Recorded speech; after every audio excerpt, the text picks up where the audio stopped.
존경하고 사랑하는 107만 용인 시민 여러분, 이근한 의장님과 동료 의원 여러분, 그리고 백군기 용인시장님과 관계 공무원 여러분, 안녕하십니까?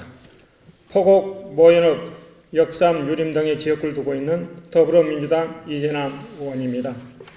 먼저 용인 시민의 행복한 삶을 위하여 늘 열심히 일하고 계시는 시장님을 비롯한 공직자 여러분의 노고에 깊이 감사드리면서 용인시정의 현안을 시민의 입장에서 바라본 문제점에 대하여 질문을 드리겠습니다.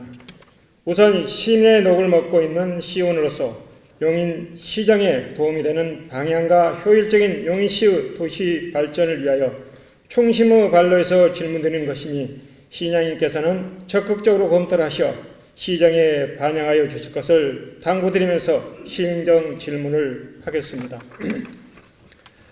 먼저 장기 미집행 도시계획 시설에 대하여 질문을 드리겠습니다. 헌법재판소에서는 1999년도에 도시계획법 제4조의 규정에 대하여 헌법 불합치 결정을 내려 내년인 2020년도 7월 1일부로 장기 미집행 도시계획 시설 일몰제가 적용됩니다. 즉 도시계획 시설 결정 고시로부터 20년이 지난 때까지 사업 등의 행위가 실시되지 않으면 해당 고시가 효력을 잃게 되는 것입니다. 이에 시장님께서는 2020년 도시계획 시설의 실효 방지를 위하여 여러모로 애쓰고 계시는 것을 알고 있습니다만 아무런 대안도 없이 오로지 올해 10월 1일 장기 미집행 도시공원을 모두 조성하겠다고 밝힌 바 있습니다. 12개 공원 중 지금 시급한 6개 공원에 3,400억 원의 예산을 확보하시겠다고 하였으며 본 의원이 지난 임시회의 때 의사 진행 발언을 통해서 말씀한 바와 같이 지난 3회 추경에 세입 증가액 1천억 중 쓰지도 못하는 720억 원이라는 대규모 예산이 오로지 공원에 집중 투자된 것은 예산 편성의 효율성에 큰 저해가 되는 사례가 될까 심히 우려되는 사항입니다. 그리고 도시계획 시설 실효 방지를 위한 대책이 오로지 공원 조성에만 집중 투자되고 있어 다른 시설은 방치되고 있는 것이 아닌지 극히 염려스럽습니다. 시장님께서도 잘 아시겠지만 도시계획 시설에는 공원만이 아니라 도로라든지 주차장, 체육시설 등 여러 시설이 있습니다. 그 중에서도 특히 도시의 균형 발전과 계획적인 개발을 위해서는 가장 필요한 기반시설이 도로입니다.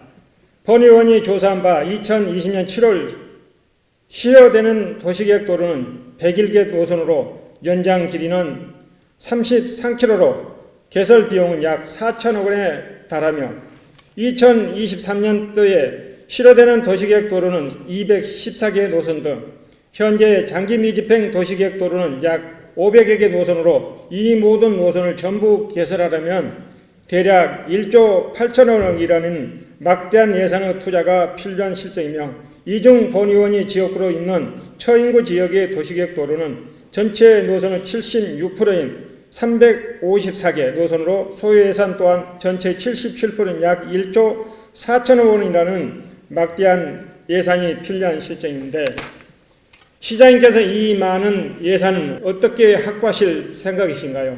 만약 이러한 도로시설들이 투자에서 배제된다면 용인시는 또다시 무분별한 개발이 시행될 것이며 난개발의 오명에서 결코 벗어날 수 없을 것입니다. 이에 장기 미집행 도시계획 도로에 대한 구체적이고 실현 가능한 실질적인 대책에 대하여 시장님께서는 직접 답변해 주시기 바랍니다. 다음 두 번째 질문은 음식물 적한정화 재활용 센터에 관련입니다. 본 의원은 2014년 제1차 정례 시정 질문에서 고림동 음식물 적한정화 재활용 센터와 관련하여 어떠한 대책을 구상하고 있는지 구체적인 중장기 계획에 대하여 질문하였습니다. 이에 전임 시장님께서는 음식물 자원화 시설 설치 시 음식물 적한장 및 재활용 센터를 이전하여 설치하도록 하겠다고 답변을 한 바 있습니다. 행정행위는 연속성입니다. 그런데 5년이 지난 지금도 고림동 음식물 적한장화 재활용 센터는 그 위치에 존재하고 있어 그에 따른 피해는 고스란히 지역 주민들 몫이 되고 있는 참으로 암울한 실정입니다. 특히나 고림동 음식물 적한장은 옥외에 노출되어 있어서 주변 미관은 극히 훼손할 뿐만 아니라 극심한 악취로 고림동 지역 주민들과 인근에 위치한 장애인 복지관 종사자 등은 수십 년째 고통을 받고 있는 실정입니다. 경안천 산책로에서 운동을 하면은 건강해지는 것이 아니라 쓰레기에서 나오는 가스로 인한 건강을 해칠 것 같다는 민원과 여름철 폭염기간이나 비가 오는 날은 창문도 열어놓지 못하는 등 악취로 인해서 숨도 쉴 수 없다는 주민들의 극심한 민원이 지금도 계속되고 있습니다. 용인시 재활용 센터는 현재 일일 재활용 발생량 50%도 수용하지 못하고 있어 외부 위탁 처리를 병행하고 있는 실정입니다. 재활용 센터에는 재활용품을 적치할 부지가 더 이상 남아있지 않고 건물들은 노후화로 인하여 흉물스럽고 혐오스럽기 짝이 없는 실정입니다. 물론 음식물 적간장화 재활용 센터는 주민들의 실생활에서 발생되는 부산물 처리에 반드시 필요한 시설인 것은 잘 알고 있습니다. 하지만 고림동 지역은 이미 도시화가 진행되어서 주거 밀집적이 되었으며 특히 부지 옆에 위치한 사회로부터 보호받아야 할 장애인 복지관 및 재활용 작업장 종사자 그리고 주변의 고림동 주민들은 오랜 시간을 악취로 인해서 말할 수 없는 고통을 받고 있습니다. 시장님께서는 그런 사실을 보고받거나 현장을 방문해 악취에 대한 방안을 검토해 본 적이 있는지 답답하게 이를 데 없는데 모르고 계신다면 시장님께서는 직접 현장을 방문하셔서 악취 사항을 직접 체험해 보시길 바랍니다. 2014년도에 질문한 내용 그대로를 다시 한번 질문드리겠습니다. 음식물 적간장화 재활용 센터 이전 설치 계획이 있는지, 이전 설치 계획이 있다면 그 시기와 방법 등 구체적인 계획과 현재까지 추진 사항을 상세하게 시장님의 견해와 대책을 답변해 주시기 바랍니다.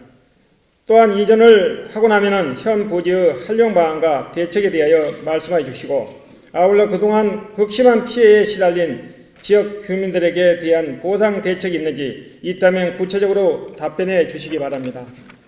지금까지 본의원의 질문에 경청해 주신 의장님을 비롯한 동료 의원 여러분 그리고 시장님과 관계 공무원들께 감사의 말씀을 드리면서 본의원의 질문을 마치겠습니다. 감사합니다.